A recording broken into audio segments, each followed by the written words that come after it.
All right, so we are looking at fiscal policy, and like I said, it is a newly introduced topic in the level 3. It is always in the level 2, but they've just introduced it in the level 3 syllabus.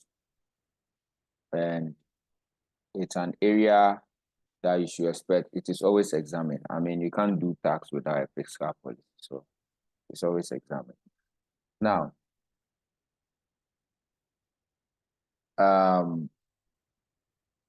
what we're going to do is that we're going to see the areas of the fiscal policy. And when you talk about fiscal policy, it's just a manipulation of the government budget in order to influence the aggregate demand, the demand and supply. Now, fiscal policy really covers like 3 areas. All right, so we are going to look at the 3 areas. So the first area, so here we are talking about government budget.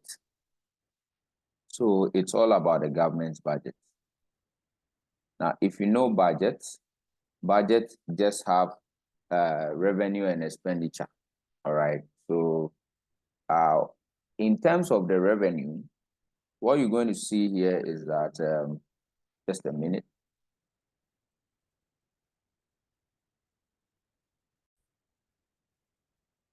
So like I was saying, when we talk about budget, so as we said, fiscal policy is the manipulation of the government budget so that it can actually influence the level of aggregate demand and also the activities in the economy. So when we talk about this, we know that budget has 2 sides. We have the revenue aspect and we have the expenditure aspect.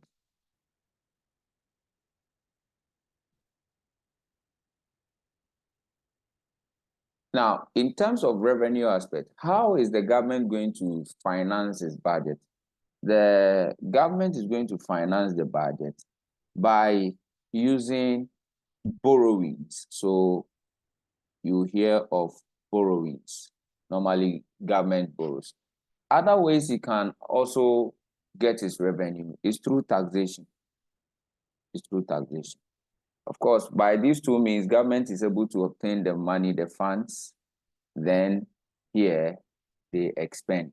So that is what is happening. So in fiscal policy, when we talk about fiscal policy, it covers these 3 things. We are talking about government borrowings, we are talking about taxation, we are talking about how government spends money. So here we are talking about spending. So that is what the fiscal policy is all about. All right. Now, we are going to pick them one by one and see how the government uses it to manipulate the economy. All right. That is what we are going to do. Now, when we pick the first one, which is government spending. So let's look at spending. Now, whatever thing we are going to do, we are going to look at it from the perspective of how it affects businesses. So we've outlined these things. We said that we have the government spending money, spendings. We also talked about the government borrowing money, and we talked about taxation.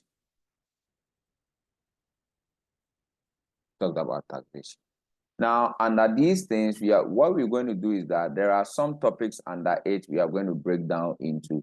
So, for example, when we pick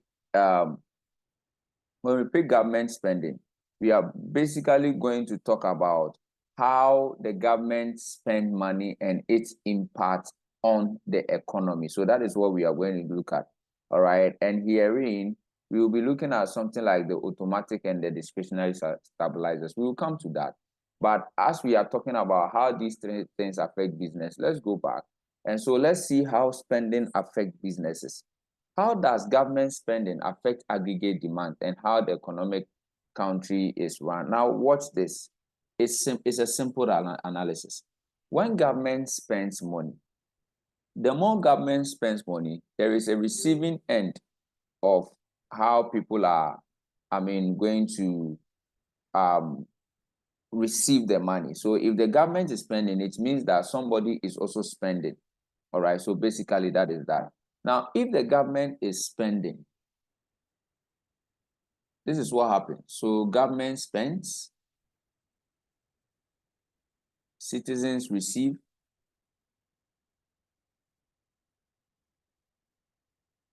when citizens receive, more money comes into their pocket. And when more money comes into the citizens' pocket, what happens? They are going to buy things, demand for goods and services. So you see that there is high demand for goods and services. Demand for goods and services. So that is what happens, because the more government is spending means that the more money is coming into the hands of people. Now, the danger is this. As more money comes into the hands of people, what happens? High demand happens. Now, the danger is that if these demands are not met, if production is not able to meet these demands, then what is going to happen basically is inflation. Because what we learned is that more money is chasing fewer goods. All right, so that is what is going to happen.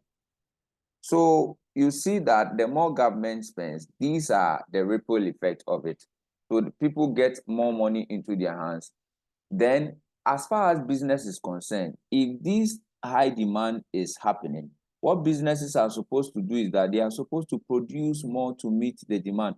That is the impact on the business. So, and the more they also produce, the more it means that the more they are creating employment. So that is the cascading effects of one government spending. So if government spends more, then that is it. Now, the reverse too is the same. What if government decides not to spend? If government decides not to spend, then what is going to happen is that people will not get money in their hands, demand will be low, and if demand is low, then it means that there is kind of excess. We call those ones deflation. And if there is excess, who should employ people just to produce for situation where people are not buying? And so therefore, what you see there in that is also an unemployment situation. So these are the two sides of the analysis that you have to do. All right. Then let's go into the next one, which is government borrowing. What happens to government borrowing? The analysis is also very simple. Now, in case government is borrowing, there are two sides from it. Now, if government is, let's say, borrowing from banks, let's say government is borrowing from banks. If government is borrowing from banks, then it means that there will be less money in the banks for people to also go and tap into, which means that people will not get money. And if people are not getting money, then it means the disposable income of people is also down. People cannot get money because government is taking the money from the banks. I mean, and this is also another analysis of it. If government is borrowing from banks, what you see is that people will go and deposit their monies in the bank just for the interest of it. So large finance capital are gone into bonds. So that is what happens. Everybody will put their money into the bank. The bank will also be using the money to buy the bonds. So you will see that there is not much spending because everybody will be saving for the interest. And when that happens, what happens is that the demand for things will go down. And when demand for things go down, then it means production is also going to go down, unemployment, and so on and so forth. All right. The reverse too is the case. So if government if instead of borrowing from the banks, now government go to the euro. So euro bonds, borrowing in other countries other than Ghana. So you realize that it leaves the reserves here in Ghana a little bit for people to actually go in there and also borrow from the bank. So that is the dynamism around it. All right. So that is that. Tax is a major one because we are learning tax. And you see, we know that when it comes to tax, what the government does is that he uses it to either expand the economy or contract the economy. So that is that. It's either the government is using tax to expand the economy or contract the economy. All right, so we have contractionary policies and we have the expansionary policy. What does this mean? So the same analogy. So if the government wants to expand the economy, then what he will do is to reduce taxes. When he reduces taxes, more money will be in the hands of people. So disposable income will increase. So you will see an increase in disposable income. You see an increase in disposable income. And when disposable income increases, what then happens? It means that people are able to demand for more, production will increase. All right, so that is that. But whenever demand is high and production doesn't meet the demand, that is where the inflation concept comes in. So this is what happened. But again, if government wants to contract the economy, then what the government will do is that he will increase taxes. So you see that he's using taxes to take money from people. Thereby, the disposable income of people are going to go down. And when the disposable income of people are down, then it means that they can't demand more. All right. So when that one happens, it means that the economy is contracted. All right. So government is pulling out the resources. So you could see from these three analyses that if government wants to contract, so we talk about contractionary policy.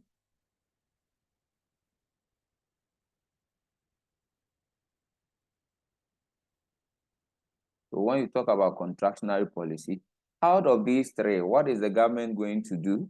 In terms of spending, what will he do? He will not spend. Is that not it?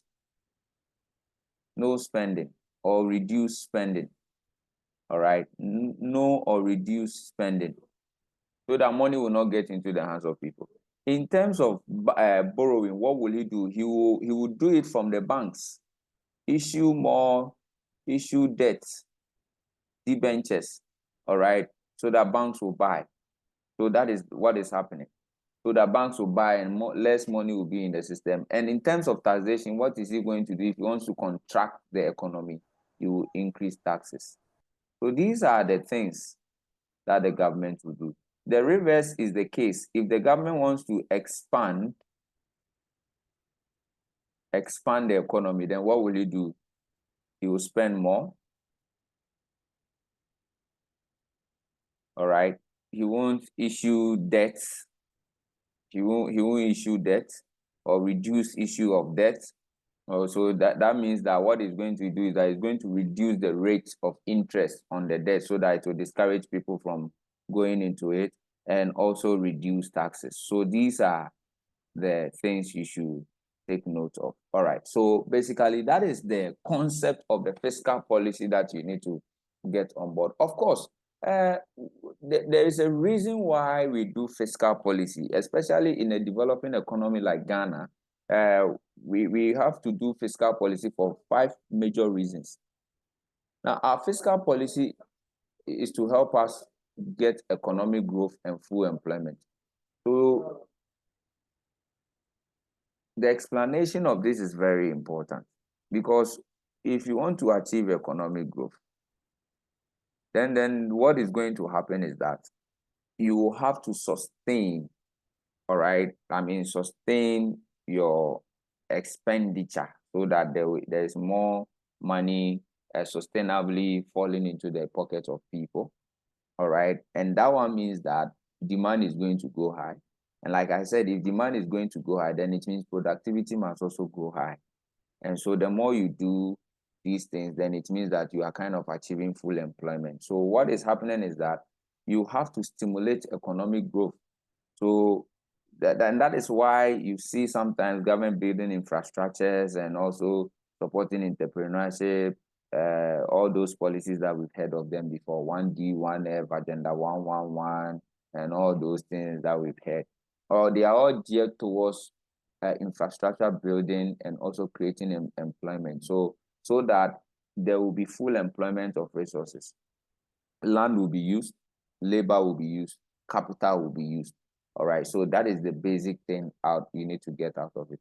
Now, again, the reason why we are interested in the fiscal policy, of course, why they do the budget and everything. Again, you could see that inside the budget reading, you will see a portion that is to alleviate poverty and also to promote social development. So all these things are geared to. So you hear, I think we have NAPCO, right? Yeah. So just to pull out people into employment and to reduce those kind of poverty things. Again, you hear things like in education side, you hear like free education. You have national health insurance. You have the housing schemes and all those things. All these things are the essence of fiscal policy. All right, especially in a developing economy. Most importantly is the macroeconomic stability. So we use the fiscal policy to determine that, okay, let's bring inflation down. All right, so that is the objective. We use it to control the up turns and the down turns of the economy. All right, so if the government wants to control inflation, then it means that you will go using the contractionary. All right, so that kind of thing. We use fiscal policy to also, gear the direction of our infrastructure development and also to sustain our finance, our public finance. So how when we borrow, the plans to actually go through and pay the interest and everything. All right, so basically those are the things.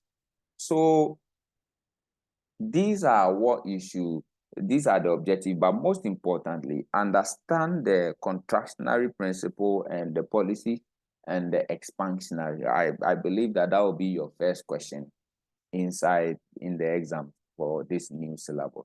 So these are the things, the contractionary and the expansionary policy that I spoke about. Contractionary policy is aimed to slow down and reduce aggregate demand. How? By taking away the disposable income, which comes through high taxes, government issuing debt bonds so that banks will buy and not make money available to people.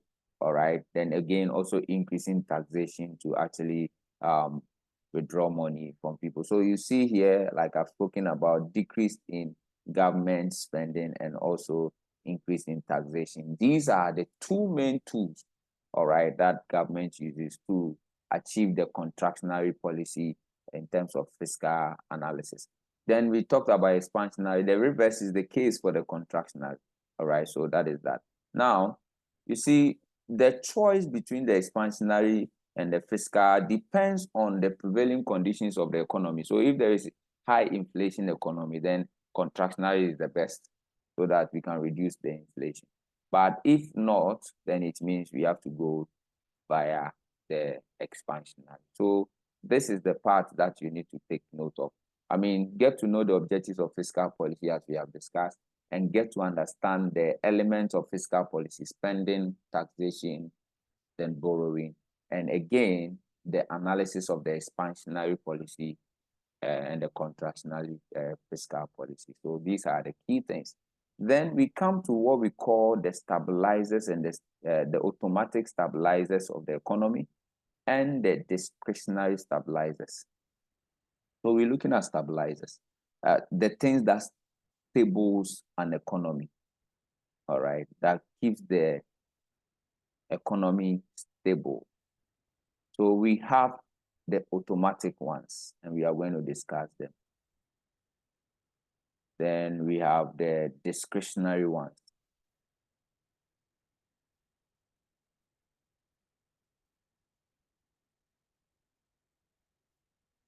Now, the automatic stabilizers, they are kind of those ones that it's not like the government is intent with it. There's no intention with it, but they happen by themselves. But with the discretionary, the government has an intent to use it to stabilize the economy. But with the automatic ones, they are inbuilt in the fiscal policy.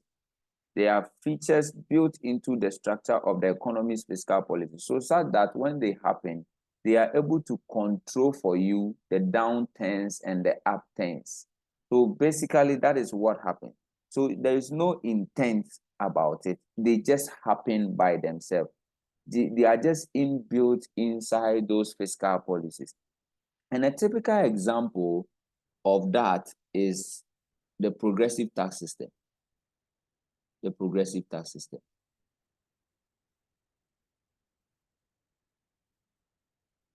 Now, in the progressive tax system, you see the principle is that the higher you earn, the more tax you pay.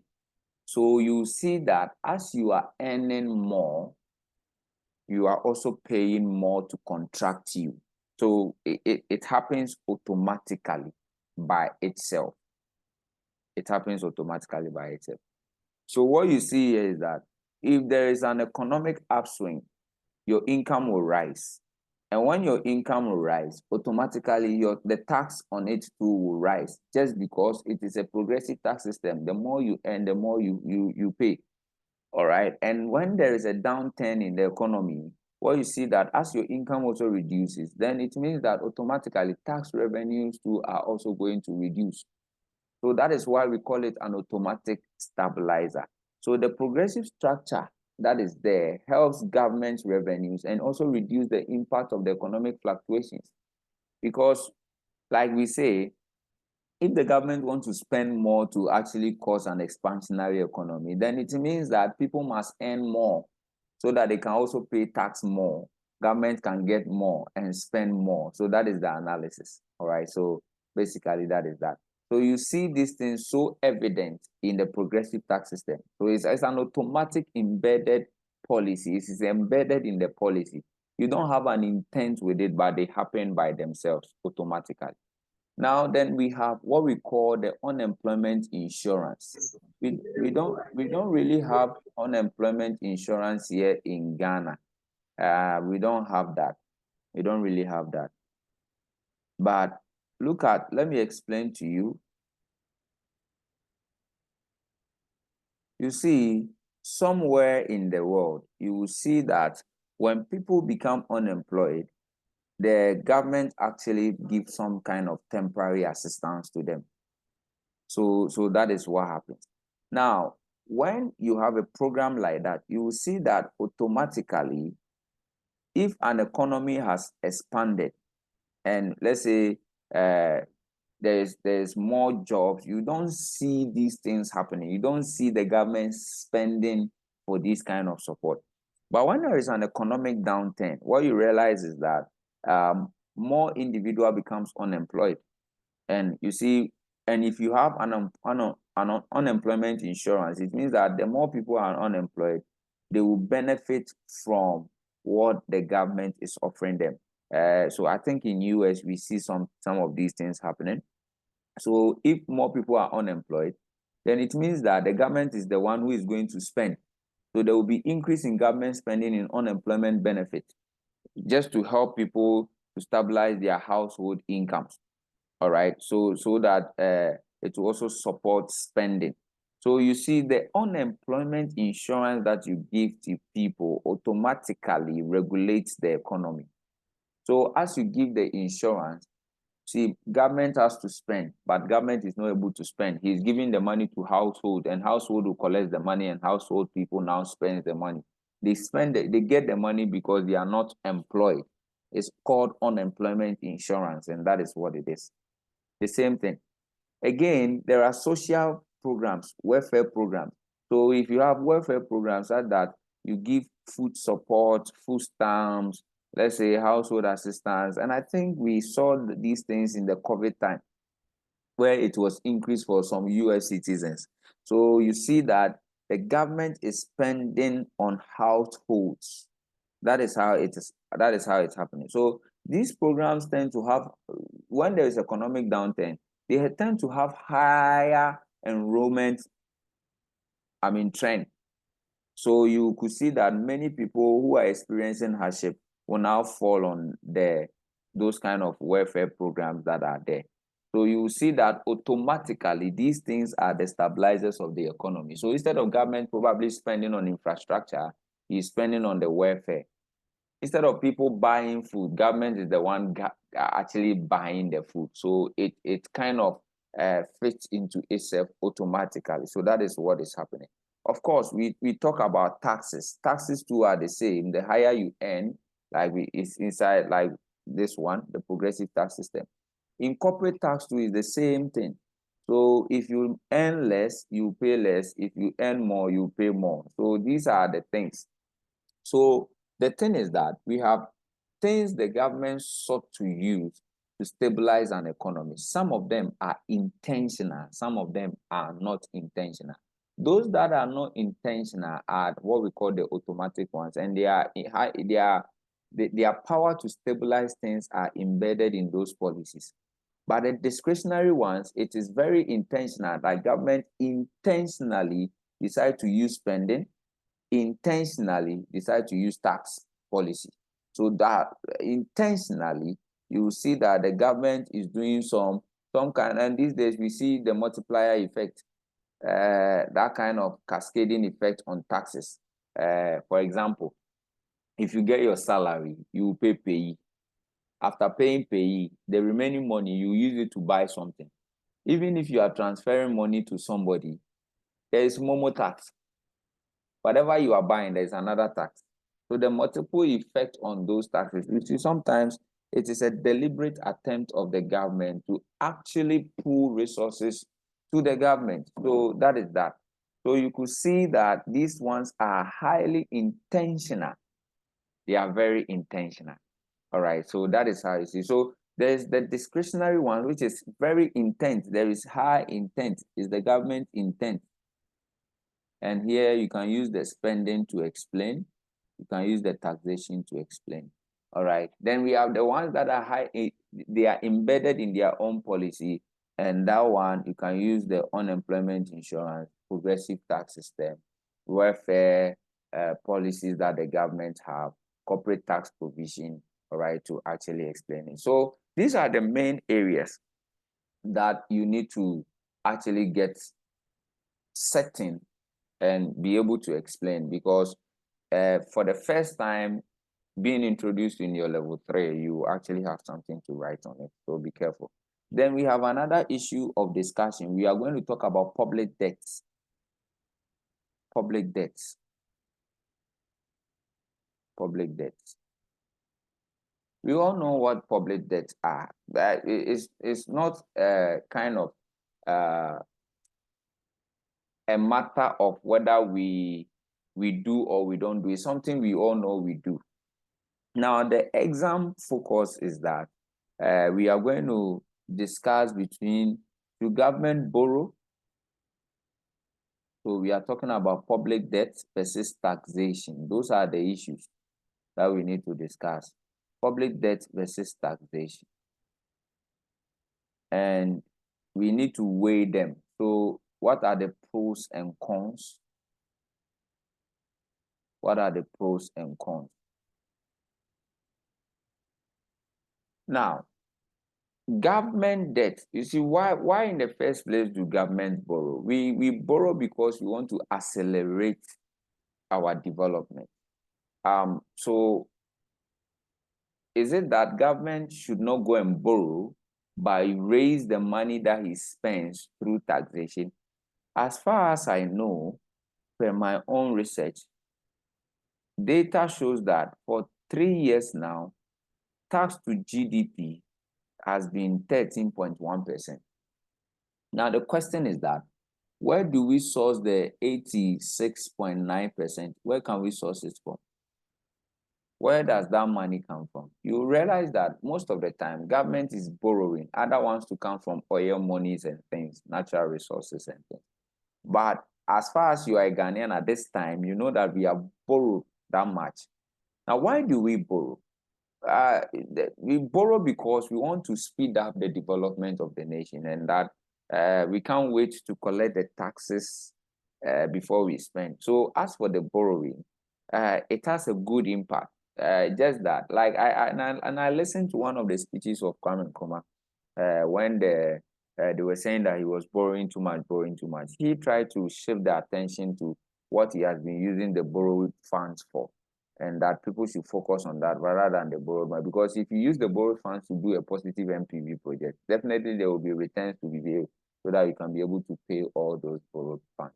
All right. So basically, that is that. But think about it. I just want to give you guys some 5 minutes. Think about it. We will have that discussion. Should government borrow more, use borrowing, or use taxation to actually run the economy? All right. So just think through it. You are saying you should borrow. Yes, sir. So when the government start borrowing, don't complain.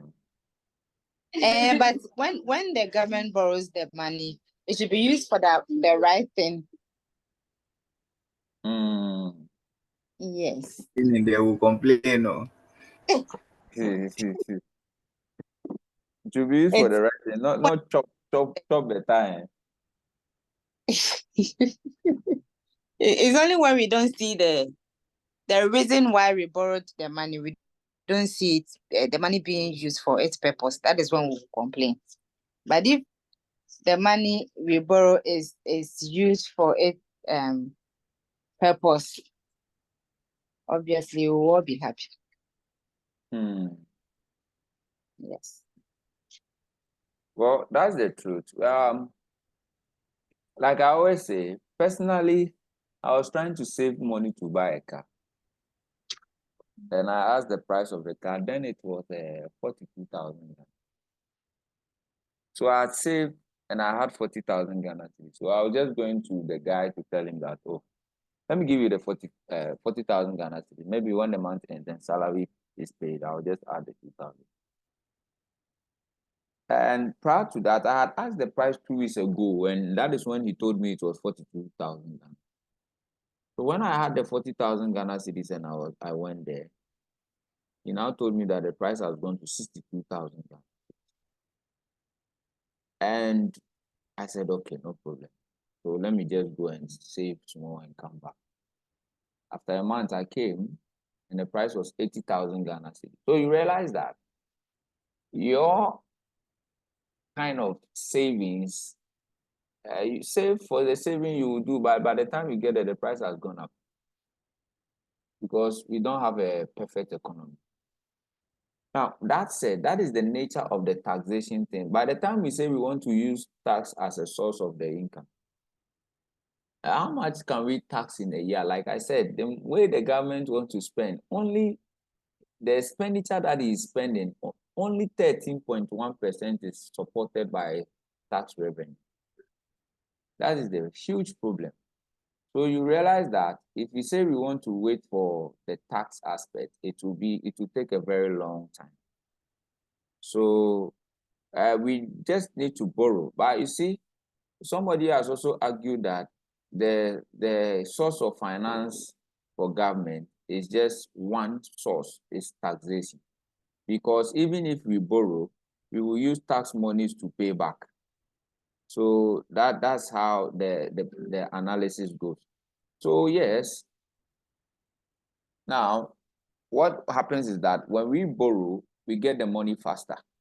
So you could see clearly that when we use borrowing, we're able to finance some big projects very early.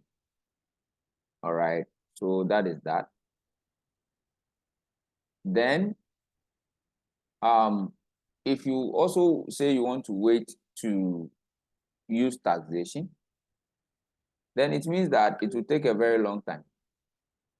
So borrowing herein, facilitate economic movement, the economy. We use borrowing to build the big projects that are in. So that is that. And again, since we are using borrowing, it will smoothen the tax burden because we will share the tax burden over time. Yes, you share the tax burden over time, and we will use tax to actually support the loan that we are taking. Now, so you see that borrowing will expedite the thing, and it will smoothen the tax burden. So you will spread the burden of the project through a long-term taxation system. So that is that. The number of years it would have taken for you to collect the tax to pay, you have already borrowed the money and you spread the payment over the tax burdens of people. All right, so that is that. Now, so you see that indeed, if we use the borrowing aspect, it would have helped the economy. And basically that is how you develop an economy. It is said that even America, they owe money. They owe money. So that is that. everyone owes money, even Dangote owes. So that is how it is. Now, so you see that there is economic stimulation too, all right? So basically that is that. But the cons, the pros are fine. Like, I mean, it has good benefit to us. But the thing is that you will have to pay the debt interest and principal.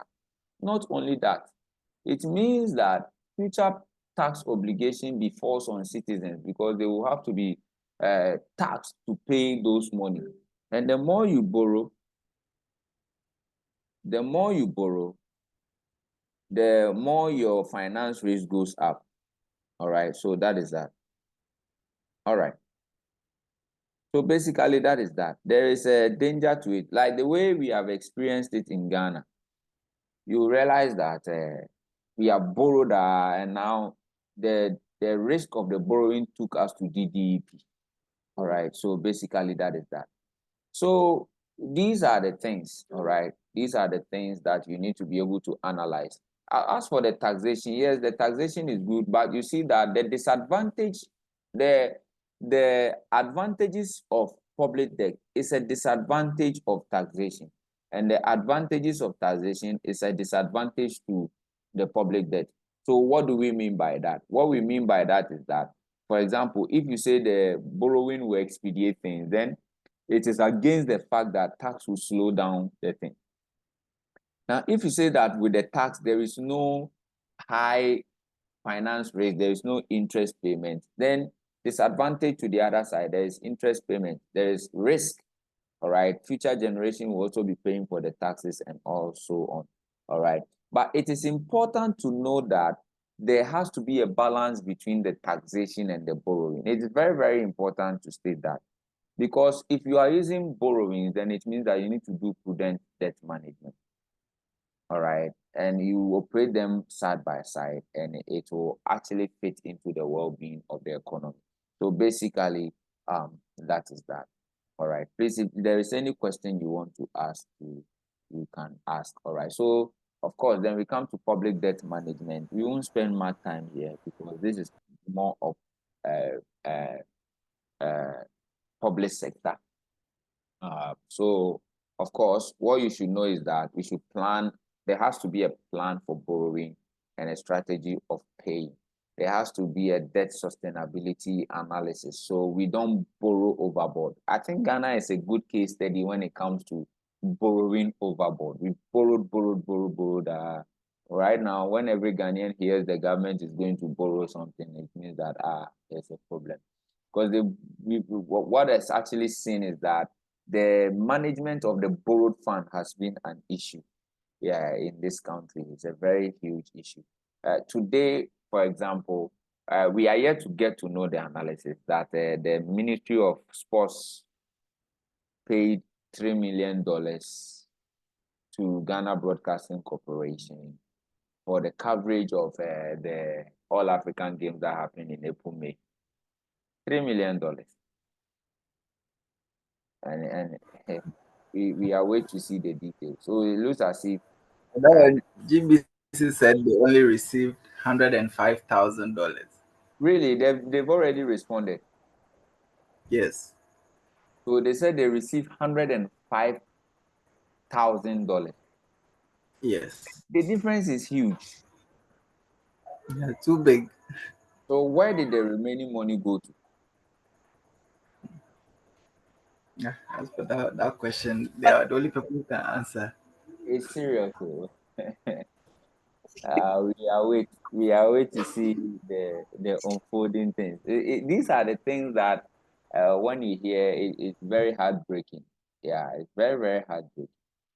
We are wait to see because the minister said that the MP said if you say you pay 3 million, he is having knowledge that most of the technicians have not been paid their monies yet, and $3 million has gone somewhere. So the whole issue is this kind of management. The issue is the management. All right. So when it comes to public debt management, we are just trying to talk about the strategies that you put in place to manage the debt. Basically, that is that. The strategies you put in place to go in there and manage the debt.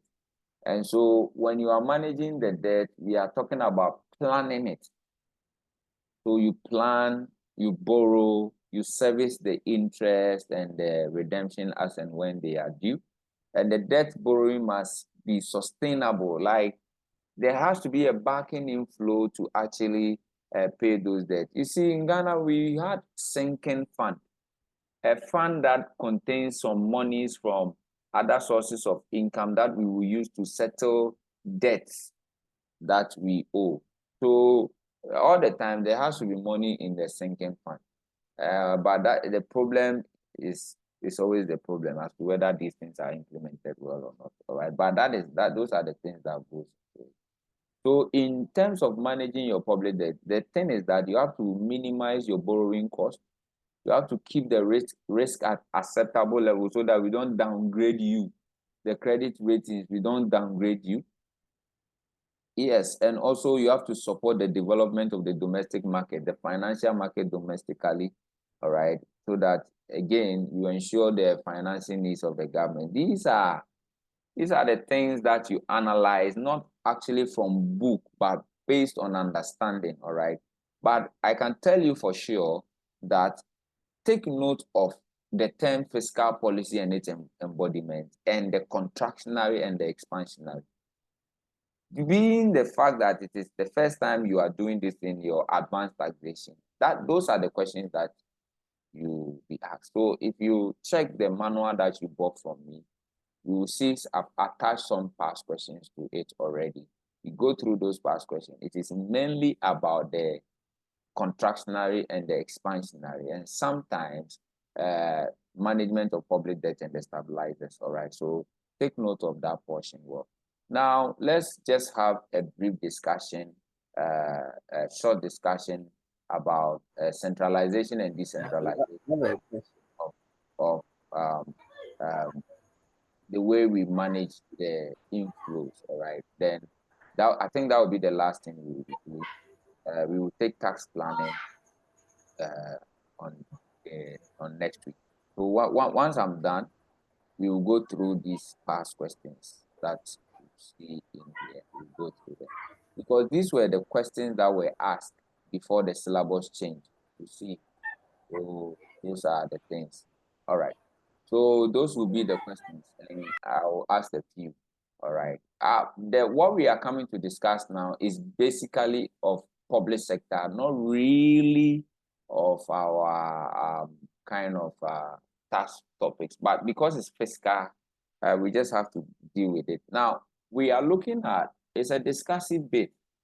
We are looking at fiscal relations. In Ghana, we have the central government and we have the local government. So when we talk about centralization, we are looking at the central government. When we talk about decentralization, we are looking at the MMDAs and the MDAs. All right. So basically, the not really the MMDAs. We are looking at the local government, which is the MDAs, municipal metropolitan assembly. So those are the people we are looking at. All right. So now we are looking at the fact that should we let some aspect of the fiscal activities be handled at the local level, or everything should be done at the central level? So that is the main thing. That's the main thing. Now, if you look at the concept of decentralization, it means that we are transferring political and administrative. So we are transferring political, administrative activities as well as fiscal activities. So these things that we spoke about. So I think political wise, we have seen some of them, that there is the DCE, there is the regional minister, the MCE, if it is a metropolitan, and all those people who are handling things politically over there. And administrative wise too, that one, I don't think we've made much effort there. Everything comes to head office. Everything head office. Biometric head office. Everything you have to go to the head office. So it used to be that if you are in Bolgatanga or if you are in Kumasi or wherever you are, then you get employment. You need to come to the head office to do biometric. Everything, head office. Even the employment is done at the head office. Yeah, but decentralization would have mean that we do all these things at the local level. So the fiscal policy in terms of government spending, taxing, and borrowing, should we limit it to the local level? So that is that. But you see, decentralization and centralization has its own advantages and disadvantages. We said that everything that is decentralized breaks the bureaucratic protocols. That's what we know. It breaks those protocols. It breaks those protocols. So you could see that the objective of decentralization here would have been to enhance the local governance.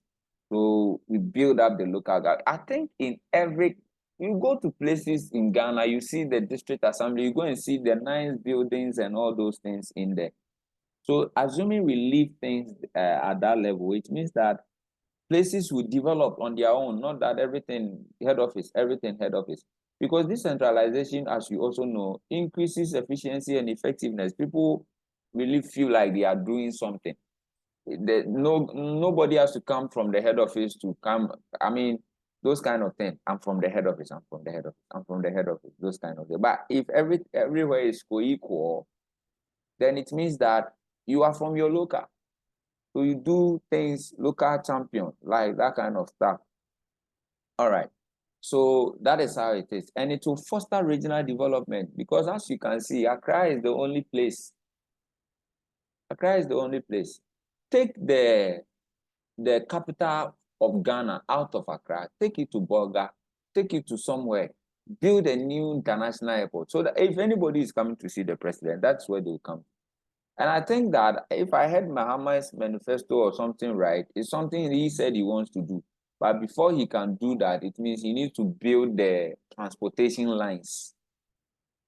Yeah, you need to build the transportation lines. Because right now, if you say the capital of Ghana is supposed to go to Kumasi, which means that if somebody is coming from US, I don't think Kumasi Airport, even though they said they are building it to international standards, it hasn't been yet used as such. So it means that somebody has to come to Accra, Kotoka, then do bus to Kumasi, 6 hours. If I'm coming from Nigeria to Kumasi, there has to be a flight to Kumasi directly. Now you come to Accra, then you take another bus, 6 hours. Even from Nigeria to Ghana is 45 minutes. Then you now come and take bus, 6 hours to Kumasi. It doesn't foster the decentralization. But if there is a train system that also takes, let's say, 30 minutes or 40 minutes to Kumasi, then fine. That one is okay. That one is okay. So you could see that decentralization will enhance the local government. It will promote efficiency. It will foster regional development, and it will strengthen accountability. Yes, it will really strengthen accountability. So basically, that is that. Now, if you look at the fiscal side of it, I mean, what we see in here is that most of what GRA takes is going to central government. Most of what GRA takes is to central government. Then Ghana will now do a formula to do a minimum of 5% back to the local government. So the district assembly common fund, 5% of the locally generated income to the district assembly common fund. That is how it is going. But of course, you could see that we have managed the decentralization small. Because there is in the local, you see there is tolls they take, there is fines they take, there is rates, they take rates. These are taken at the assembly or the local level. So basically, those are the things that you see, the relationship that you see, that you see in there. I mean, if we really want to help the district assembly, then it means much of the work must be transferred there. Other than that, they will just be there and we will always be having issues. Always be having issues. So the principle is that if you are going to do the sharing of the fiscal relationship. Let them manage some of the revenue collections and probably the spending and the taxation aspect. Then it means that there has to be mobility. There has to be mobility, because the argument has been that there is not much mobility across the kind of the district assemblies. So within a district assembly, how much is actually happening? If you set up a whole system for the district assembly, a district assembly has small number of people. So you'll be using a huge resource to, be dealing with a small number of people. That is what is going to happen. But if you have the GRA, the big, but I think now what they are trying to do is that they are trying to do even the GRA is set up within the district. So that is what they are trying to do. So in every district, there has to be a GRA office, every district. There has to be a GRA office. I think by that, the GRA offices will help us know how much tax is collected from the various, what do you call it? The various assemblies. It will help us. It will help us that we will get to know how much each and every assembly is contribute in terms of the revenue collection. It's a good thing. It will help us. Again, the fiscal capacity, like I said, how much can be collected? How much can they collect? How much that can they? Because how much employable resources are there in some of the districts? How much activity is happening there and how much can be collected? So you see, before we do all these things, it means the regional and the local development must happen. Equity must happen. Equity. If all those things happen, then it means that we can give the locals some autonomy to handle the issue. These are some discursive bits of the things that you need to go through. It's not really kind of memorizing notes or anything. It's a general discussion that you need to understand. There's no right or wrong answer to that, all right? So, if we centralize it and everything is taken by the central government, like the way TRA is collecting every money to the consolidated fund, then it means that government needs to have a proper decentralized capacity. So that is that uniform taxation for all. So what happens is that when we pay all the taxes, government should use, you see, the data as of 2021 was fascinating. It said that 92% of the tax revenue that are collected are coming from the Greater Accra. 92%. Greater Accra. But there has to be a redistributive capacity so that we can use some of this 92% to generate the diaspora. So we use that one to develop the other regions and the district assemblies so that they can also develop themselves. So there has to be some form of redistribution and a simplified administration. As for the simplified administration, it's only the technology that can help us do that. All right, so that is that. So the redistribution is very, very important. And so you could see that there are some taxes that are limited. Like I said, you saw that the tolls, the fines, the rates, the land, those are, because see, you cannot also say the central government should come and, the local government knows the building better than the central government. They live with them, they know them. So some of them, the local government can collect those taxes that are relating to the lands and the properties and all those things. So basically, that is that. These are the things. So you go through there, and you discuss some of these bits. All right. So I have expanded the notes plenty, not just because of your exam, but because you are learning. So you are a learned person. But in terms of your exam, you can summarize these things as to which part the local can do, which part the central government can do. And when the central government is doing, how does it redistribute the resources back to the local government so that we can all develop holistically as a nation. All right. So lastly, let me talk about these in terms of grants too. Grants, we all know what grants are. The money that you collect in response of conditions that you fulfill.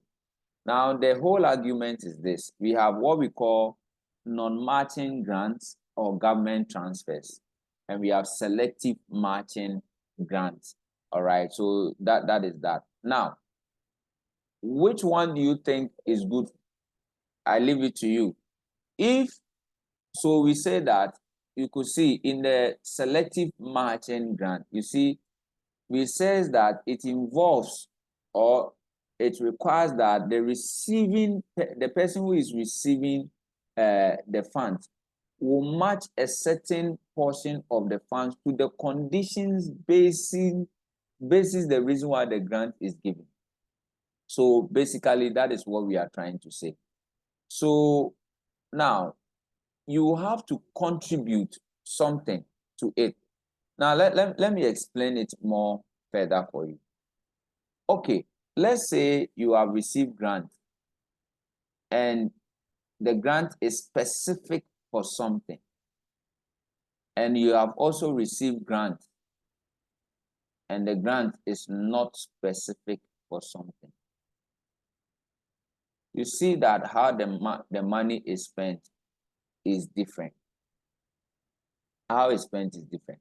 So the first instance, you realize that there is this kind of a selective matching grant. So we have selected some activities probably in the economy, and we are saying that give this money, I'm giving you this money for that particular thing. So you see that if you don't use the money for that particular thing, it means you were not accountable enough. So you see that we said that this matching requires this matching requirement can serve various purposes, such as promoting accountability, encouraging local investment. What do we mean by that? All that we are saying is that the grant is given toward a specific purpose, such that the money for the grant must be matched to that particular purpose. So the granting authority provides a specific amount. All right, so you have a specific amount, but the recipient entity is also required to contribute to that corresponding amount. Now, what do we mean by that? You see, what we are saying is that grant is given in terms of a condition. So what we are saying is, if you are doing something, you see, grant is not doing everything for you. You are doing something. So you are doing a project. Let's say in Ghana, we are building schools.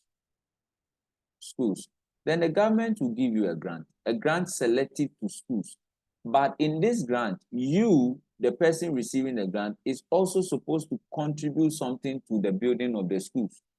So you see that if the whole building was 100,000, the government will support you with 80,000. And therefore, you will have to contribute 20,000 to it. And this 80,000 must be accounted for basis the schools. Recently, I heard that, if I heard right, the World Bank is giving $1 billion to Ghana for economic stability. Economic stability. Only God knows the definition of economic stability, because it's a broad area, very, very broad area. So it will make accountability very difficult. So it means that this kind of money are non-specific.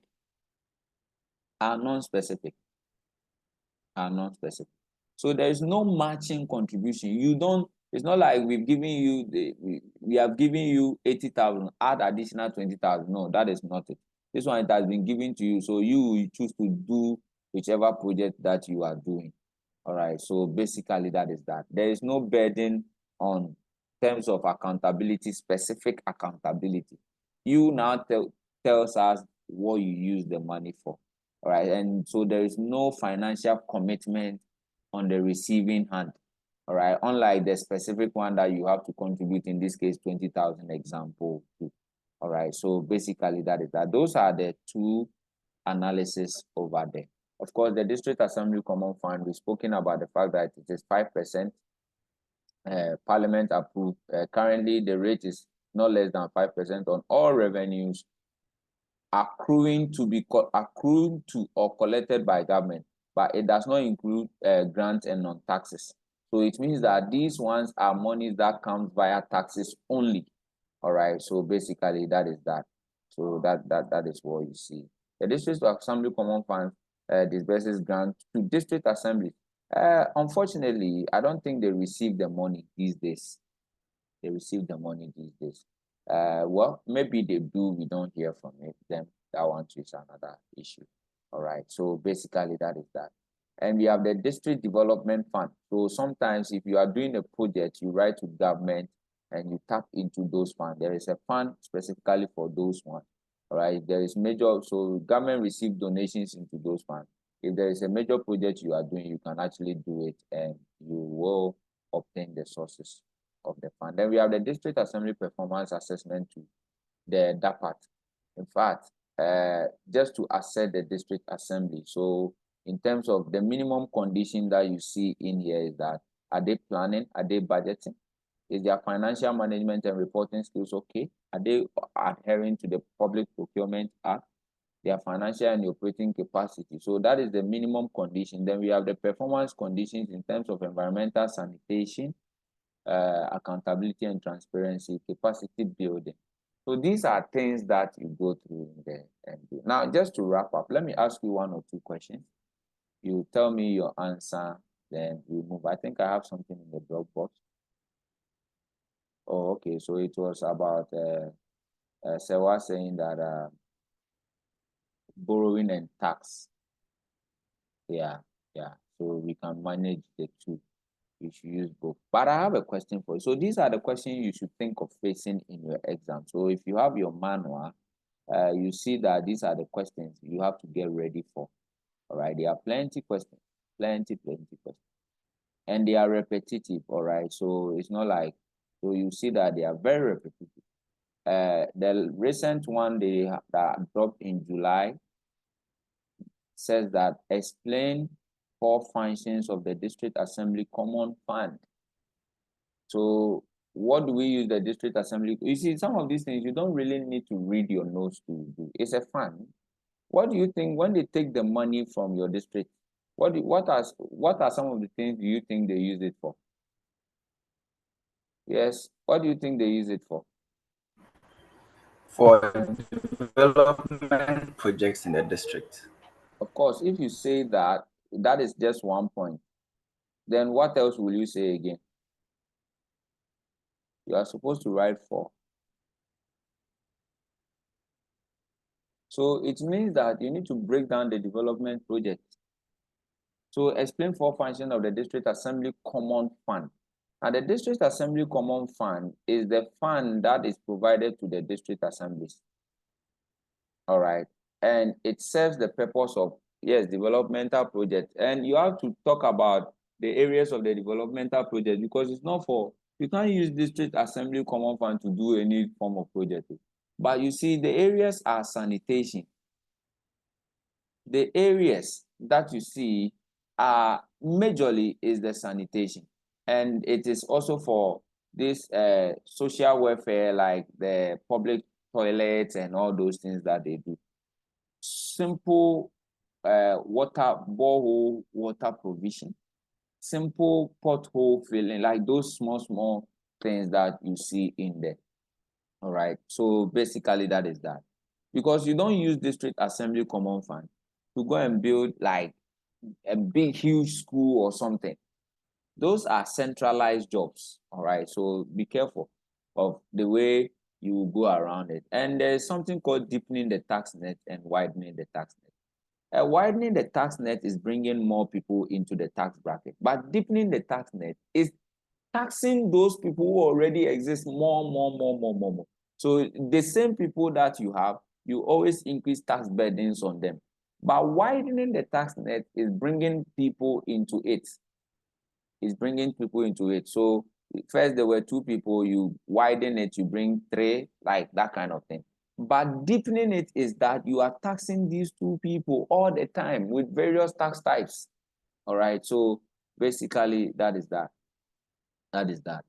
Now, 5 conditions that will make it necessary for government to support its budget through deficit financing. So there are instances where, so if you read the question, it said deficit financing is a budgetary situation where government expenditure is higher than government revenue.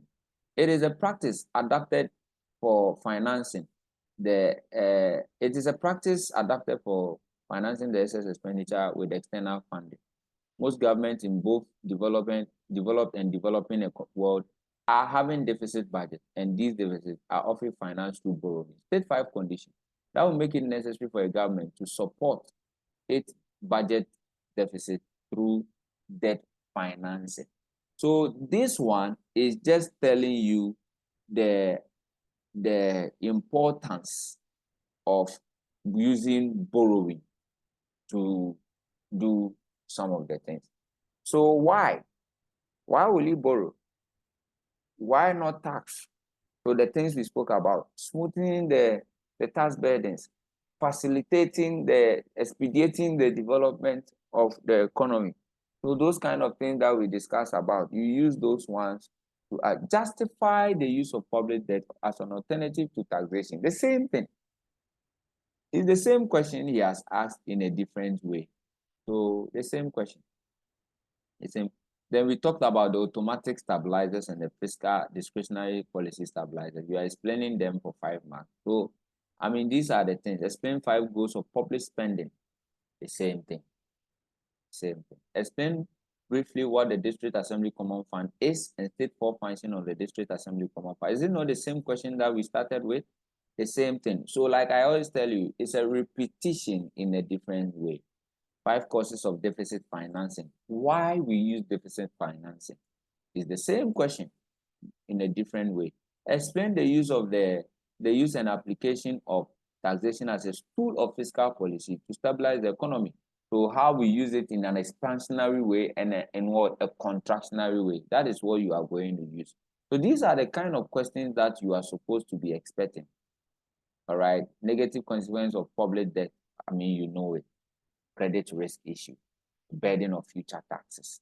All right, so you use those ones to answer it. So this is fiscal policy, and it is newly introduced in your syllabus, and you have to get ready for that. Any question on this before I drop the curtain? And because next week we are going to stay on tax planning. Tax planning. All right, we are going to stay on tax planning.